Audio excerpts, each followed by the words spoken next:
ये जो प्लेटफॉर्म का सार संग्रह चल रहा है, किसी भी कॉम्पिटेटिव एग्जाम की अगर तैयारी कर रहे हैं तो यह सार संग्रह आपके लिए काफ़ी ज़्यादा हेल्पफुल होने वाला है। तो आज इसका होने वाला है 6 नंबर वीडियो। तो चलिए शुरू करते हैं। पूरा वीडियो में लास्ट तक बने रहिए। 10 मिनट का लगभग में ये वीडियो हो रहा है, जो कि आपके लिए काफ़ी ज़्यादा समय का बचत भी हो रहा है। और देवपतन तथा कश्मीर के श्रीनगर की स्थापना का श्रेय किसे दिया जाता है? अशोक को दिया जाता है। सिंधुकालीन सभ्यता में घोड़ों के अवशेष कहाँ मिले? कोटड़ा में। किस मुगल शासक को रंगीला के नाम से जाना जाता था? मोहम्मद शाह को। चंदेल वंश का संस्थापक कौन था? नन्नुक था। मुद्रा राक्षस किसकी रचना है? विशाखा दत्त की है। किस शक शासक ने सुदर्शन झील का पुनर्निर्माण कराया? रुद्ररमन प्रथम ने कराया।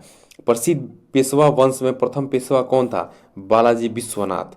बादरायन का ब्रह्मसूत्र किस दर्शन से संबंधित है? वेदांत से संबंधित है। बुद्ध की प्रथम प्रतिमा बनाने का श्रेय किस कला को दिया जाता है? मथुरा को दिया जाता है। जैन धर्म के प्रथम तीर्थंकर कौन थे? ऋषभ देव थे। ओम नमो भगवते वासुदेव किस धर्म का प्रमुख मंत्र है? वैष्णव संप्रदाय का।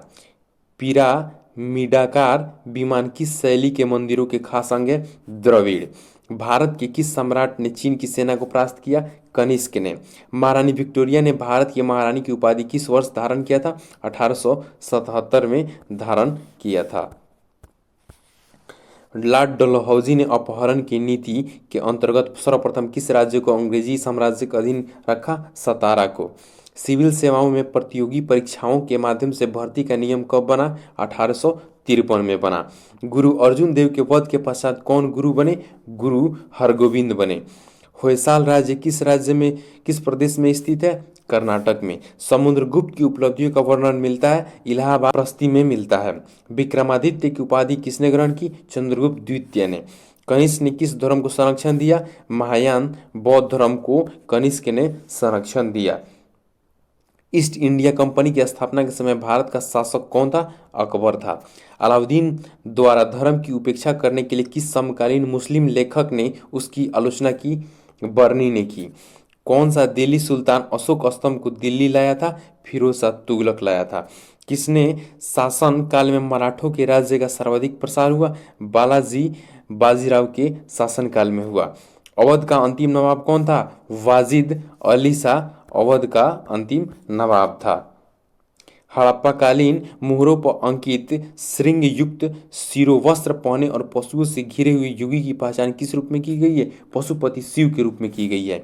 पुनर्जन्म के सिद्धांत का प्रथम स्पष्ट आलेख किस ग्रंथ में प्राप्त होता है? बृहदारण्यक उपनिषद में किया गया है। संगम युग में युद्ध का प्रमुख कारण था पशुओं की चोरी। मुगल भवनों की दीवारों आदि पर शिल्पित फूल पत्तियों पर बहुमूल्य पत्थरों को जड़ने की जड़ाऊ कला को पित्रादुरा कहा जाता था। किस मुगल भवन में पहली बार बड़े पैमाने पर पित्रादुरा का प्रयोग किया गया?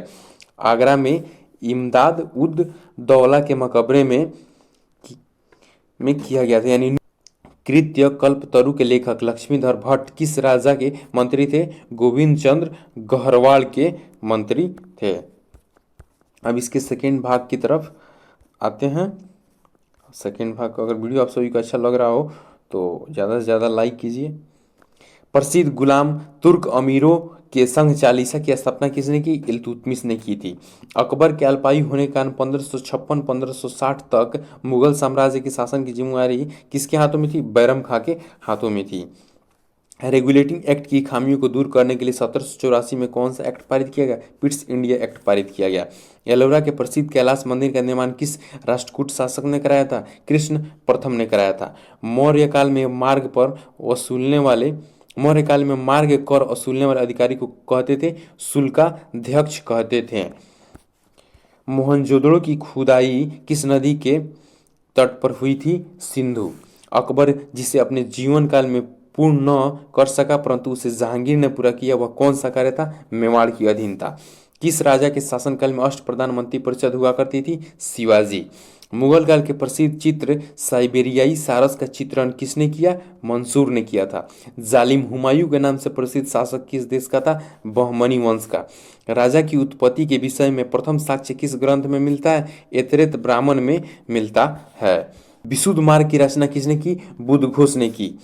संस्कृत के नाटकों में पटाक्षेप के लिए यमनिका शब्द प्रयोग किया जाता है। यह किस भाषा का शब्द है? यूनानी भाषा का शब्द है। ईसा की प्रारंभिक शताब्दियों में मोक्ष किसको कहा जाता था? लीलन के कपड़े को। बलबन ने दीवा ने अर्ज की स्थापना की थी। यह क्या था? सैन्य विभाग था। सुल्तान अलाउद्दीन ने दक्षिण भारत में 1947 में किस राज्य की स्थापना की थी जिसकी राजधानी गुलबर्गा थी? बहमनी राज्य की। बंगाल के किस नवाब ने 1756 में आक्रमण करके कलकत्ता पर कब्जा कर लिया? नवाब सिराजुद्दौला ने। हुमायूं का मकबरा कहाँ स्थित है? दिल्ली में। दिल्ली में हुमायूं का मकबरा स्थित है। ईरानी भाषा के लिए किस ग्रंथ की तुलना भारतीय ग्रंथ ऋग्वेद से की जाती है? जैद अवेस्था। बौद्ध धर्म के त्रिरत्न कौन थे? बुद्ध, संघ एवं धम्म। राज्य के सप्तांग सिद्धांत का प्रतिपादन किसने किया था? चाणक्य ने किया था। खुर्रम द्वारा दक्षिण भारत के सैन्य अभियानों में महत्वपूर्ण सफलता अर्जित करने के कारण जहांगीर ने उसे क्या उपाधि प्रदान की थी? शाहजहां की। किस मुगल सम्राट को जिंदा पीर के नाम से जाना जाता था? औरंगजेब को। दिल्ली पर नादिर शाह एवं अहमद शाह अब्दाली का आक्रमण किस मुगल सम्राट के शासनकाल में हुआ था? मोहम्मद शाह के शासनकाल में हुआ था इन दोनों का आक्रमण। क्लाइव के समय बंगाल में श्वेत विद्रोह हुआ था। इसे किसने और किसे के लिए किया था? अंग्रेज सैनिकों ने भत्ते के लिए किया था। साइमन कमीशन ने शिक्षा के क्षेत्र में हुए विकास की समीक्षा के लिए किस समिति की स्थापना की? हर्टांग समिति की स्थापना की। गीत गोविंद ग्रंथ के लेखक जयदेव किस शासक के दरबारी थे? लक्ष्मण सेन के। चारों आश्रमों का सर्वप्रथम उल्लेख किस ग्रंथ में मिलता है? जावलोपनिषद में मिलता है। सूत पिटक किस धर्म का महत्वपूर्ण ग्रंथ है? बौद्ध धर्म का। बुद्ध को किन तीन प्रमुख नामों से जाना जाता है? बुद्ध, तथागत और शाक्य मुनि नामों से जाना जाता है। अगर किसी भी कॉम्पिटेटिव एग्जाम की तैयारी कर रहे हैं तो यह सार संग्रह आपके लिए काफ़ी ज़्यादा यूजफुल होने वाला है। तो अगर पूरे सीरीज को देखना चाहते हैं तो इसमें 16,000 प्लस आपका MCQ होने वाला है। तो चैनल पे बने रहिए और डेली आपके लिए एक पेज का एक वीडियो होने वाला है।